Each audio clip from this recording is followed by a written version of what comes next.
Shri Ram channel के दर्शकों को मेरा बार बार नमन।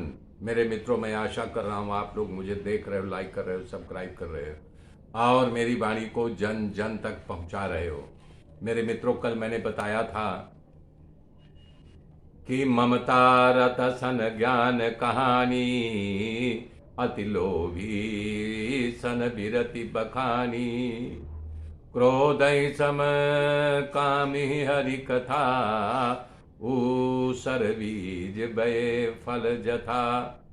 ममता में फंसा हुआ मनुष्य को ज्ञान की कथा अच्छी नहीं लगती है और लोभी को वैराग्य अच्छा नहीं लगता है। लोभी मनुष्य कभी वैराग्य को प्राप्त नहीं हो सकता है।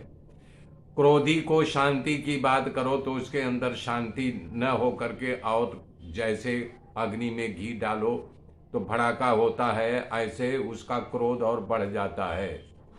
उसी प्रकार कामी को भगवान की कथा या सुंदर बात या जगत में जीने की कला सिखाओ तो व्यभिचारियों को अच्छा नहीं लगता है। और ऐसे उदाहरण दे रहे हैं कि जैसे ऊसर में बीज बो दो तो उसमें कोई फसल नहीं पैदा होती है, सब निरर्थक हो जाता है। उसी प्रकार अस कही रघुपति चाप चढ़ावा, और यह मत लक्ष्मण के मन भावा। हे संधाने प्रभु बिसिक कराला, उठी उदति उर अंतर ज्वाला। हे मगर उरग,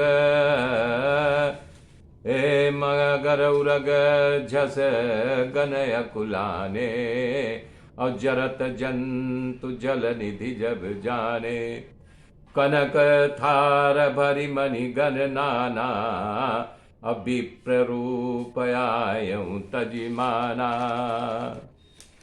बता रहे हैं कि जब भगवान जो है अपनी धनुष को उठा करके क्रोध में आकर के बाण चढ़ाया तो ये बात लक्ष्मण जी देख करके बहुत हर्षित हुई, क्योंकि उन्होंने पहले ही कहा था भैया कि आप विभीषण की बात कहाँ मान रहे हो, समंदर आपकी प्रार्थना कहाँ सुनेगा, धनुष और बाण उठाओ समंदर को सोख जाओ।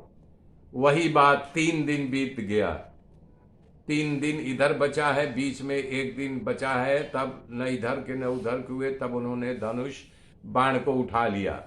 हाहाकार मच गया तीनों लोकों में, इतना बड़ा उपद्रव हो गया कि समंदर में ऊंची ऊंची लहरें उठने लगी और उसके अंदर रहने वाले जितने जीव थे, मगर से लेकर के मछली तक, सर्प जितने थे, सब जो है घबरा गए, भूचाल आ गया हो। और जब उन्होंने अपने कान तक खींच लिया, स्वर्ग धरती कांपने लगी, आकाश में अंधकार छा गया, वायु उग्र रूप धारण कर लिया, आकाश में अपने आप बिजली चमकने लगी और सागर भयभीत हो गया। ब्राह्मण का रूप लेकर के सोने की थाल में नाना प्रकार के रत्नों से भरे हुए और यानी कि वो लाल कपड़ा पहने हुए, बादल और वायु से घिरे हुए, हाथ जोड़ करके प्रभु के सामने आकर के खड़ा हो गया। तो यहाँ काकभुसुंडी जी गरुण जी को ये कथा सुना रहे हैं। सच्चाई है ये तो शंकर भगवान, उमा जी, पार्वती जी सुना रहे हैं, लेकिन यही कथा काकभुसुंडी जी भी सुना रहे हैं। तो कह रहे हैं काटे पे कदरी फरई, कोटि जतन कौशीच, अब विनय न मान खगेश सुनु, डाटे पे नवनीच। कह रहे हैं कि केले को कितना भी आप पानी पिलाइए लेकिन वो फल नहीं देता, वो फल तभी देगा जब उसको काट दीजिए तो उसमें से नया केला निकलेगा, तो वही फल देता है। इसी प्रकार जो है नीच के सामने हाथ जोड़ो, उनसे अनुग्रह करो, उनसे कृपा मारो तो सुनते नहीं है, बोलते नहीं हमको तुम ज्ञान दोगे। ये नीचों की नीचता है, तो उनको डांटो फटकारो तब वो सुनते हैं। तो कह रहे हैं सब सिंधु गही प्रभु पद के रे, और क्षमहु नाथ सब अवगुण मेरे। गगन समीर अनल जल धरनी, इन कर नाथ सहज जड़ करनी। हे तव प्रेरित माया उपजाए, और सृष्टि हेतु सब ग्रंथ निगाए। प्रभु आयस जही कह जस अहि, सोते ही भाति रहे सुख लई। हे प्रभु भल कीन मोहि सिख देनी, मर्यादा पुनि तुमरी कीनी। ओ ढोल गवार शूद्र पशु नारी, और सकल ताड़ना के अधिकारी। तब सिंधु भय होकर के भगवान से कहने लगा, हे नाथ, आप हमारे अपराध को क्षमा कर दो। हाथ जोड़ करके भयभीत अवस्था में कह रहा है कि हे सर्वव्यापी परम पुरुष, हम मंद बुद्धि हैं, मैं समझ नहीं पाया कि आप कौन हैं, किंतु अब ज्ञात हो गया कि आप सर्वश्रेष्ठ परम पुरुष और ब्रह्मांड के स्वामी हो और अपरिवर्तित पूर्ण पुरुषोत्तम भगवान हैं।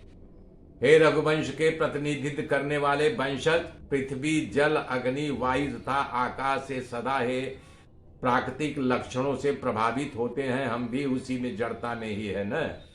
आपकी माया से सृष्टि की रचना की है, सारे ग्रंथों ने यही गाया है। जैसे प्रभु की आज्ञा है उसी प्रकार रहने पर सुखी होता है। हे प्रभु, आपने अच्छा किया जो मुझे दंड दिया। हे प्रभु, आपकी ही मर्यादा है और आप इस मर्यादा को हमारे यानी कि बंधन में रखे हुए हैं। आगे जो लाइन है उस पर ढोल गवार शूद्र पशु नारी, सकल ताड़ना के अधिकारी। आजकल लोग इसका बड़ा वितंबनावाद बना लिया है कि बाबा तुलसीदास को बोलते हैं कि नारी के खिलाफ में उन्होंने आवाज उठाई, नारी खिलाफ में। बाबा तुलसीदास जी ने कहीं नारी के खिलाफत नहीं किया है, लोग अर्थ का अनर्थ लगाते हैं। ढोल गवार, ढोल को पीटना नहीं, पीटने से तो बेसुरा बजेगा, कोई सुर ताल नहीं आएगा। उसको जो लय ताल आता है, तरना आता है, उसका परीक्षण करना आता है तो ढम ढम की आवाज निकलेगा। और पीटिए देखिए उसमें से आवाज निकलेगी नहीं। तो वही कर रहे हैं कि ढोल को वही बजा सकता है जिसको ढोल बजाने का अनुभव हो, और उसी प्रकार उसको सीखो, जो ताल लय की जानकारी लो। गंवार पढ़ा लिखा नहीं है तो उसे तड़ो, देखो, वो निश्चित है कि गलतियां करेगा, 100% गलती करेगा। जब उसको अनुभव ही नहीं है तो उसे सुधारो, उसको शिक्षित करो, उसको संस्कार दो। शूद्र, उसी प्रकार शूद्र मतलब कि नीच जाति नहीं, जिनके अंदर संस्कार का नामो निशान नहीं है, तो उन्हें संस्कार दो। जैसे जब संस्कार दोगे तो उन्हें ज्ञात हो जाएगा कि माता पिता ये है, भाई बहन ये है। नहीं तो लोग अपने बहन से भी व्यभिचार कर लेते हैं, जैसे पशु, और उसमें क्या हुआ। इसी प्रकार से पशु, आहार और मैथुन तो पशु भी करता है न, लेकिन उसको अगर सीख दोगे, उसे तड़ोगे, उसको नथ डाल करके अपने वश में कला करना चाहोगे।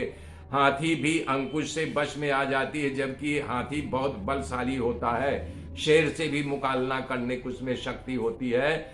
लेकिन पिलवान अंकुश से उसे बर्छी जो लेके बैठता है, थोड़ा सा धक्का मारेगा, हाथी में ब्रेक लगेगा, वो पिलवान के वश में हो जाती है। इसी प्रकार नारी सुलभ होती है। दुष्ट प्रकृति के लोग, तड़ना मतलब देखना भी होता, अरे मैं तड़ रहा हूं मतलब देख रहा हूं। तो नारी मान लो किसी जमाने में पीछे पीछे चला करती थी, अब दुराचारी लोग को दृष्टि दाख रहे हैं तो भी मतलब उसका व्यभिचार से वो गंदी हो रही है। मान लो धक्का मुक्की दे रहे हैं, तो इसलिए नारी को सहज पूर्वक, बुजुर्गों कह गए हैं, कुल और कापड़ की रक्षा करने से रक्षा होती है। तो कुल मतलब नारी उसी कुल खानदान में आ जाती है तो उसका रक्षा, उसको तड़ना, बार बार देखना चाहिए, तड़ते रहना चाहिए कि कहीं कोई या यही तो व्यभिचारिणी नहीं बन रही है, तब उसका रक्षण होता है। इसलिए बार बार तड़ना मतलब देखते रहना चाहिए। ठेठ भाषा है, अरे मैं तड़ रहा हूं। तो मेरे मित्रों, ये विडंबनावाद है। तुलसी बाबा जी ने कहीं नारी के खिलाफ में आवाज ही नहीं उठाई है। उन्होंने माँ पार्वती का श्रृंगार के बारे में भी बोला है कि मैं अपने माता का श्रृंगार के बारे में कैसे उसको बोलूं। आज की भी मर्यादा है कि अपनी बहन बेटियों के श्रृंगार का बखान नहीं करना चाहिए। कि हाँ तुम्हारा श्रृंगार अच्छा लग रहा है, तुम्हें लग रही हो, नहीं। तो ये नारी की मर्यादा है, नारी अपनी मर्यादा में तड़ना देखना चाहिए, रक्षा करना चाहिए। आगे की गाथा कल बोलूंगा मेरे मित्रों, तब तक के लिए जय श्री राम।